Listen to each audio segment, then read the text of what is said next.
السلام عليكم ورحمة الله، ازيكم عاملين ايه؟ يا رب تكونوا بخير. كل سنة وانتم طيبين بمناسبة شعبان وهلال شهر رمضان بإذن الله يا رب العالمين. كل عام وانتم بخير. النهاردة الفراخ البرازيلي، تعالى اوريلكم الفيديو ده بتتذبح ازاي. بيقولوا ذبح حلال، لا ده مش ذبح حلال، دي بيدخلوها في مكان باختناقها. طبعا بتموت. بيشوف المنظر اللي في الفيديو دوت يا بنات، بيعرفكوا ازاي بيموتوا الفراخ عشان ايه؟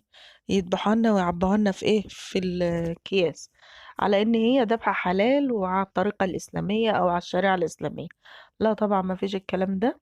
ده البرازيل يا جماعة، البرازيل انتوا واخدين بالكم؟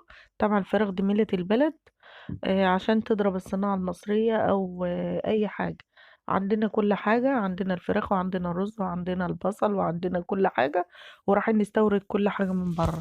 حسبي الله ونعم الوكيل. دي الفراخ اللي ميتة اللي بيجيبوها لنا وبيعملوها في أكياس ويقولوا لنا ايه؟ ذبيحة على الشريعة الإسلامية. حسبي الله ونعم الوكيل. يلا لايك وشير وفعلوا الجرس عشان يوصلكوا كل جديد. والسلام عليكم ورحمة الله.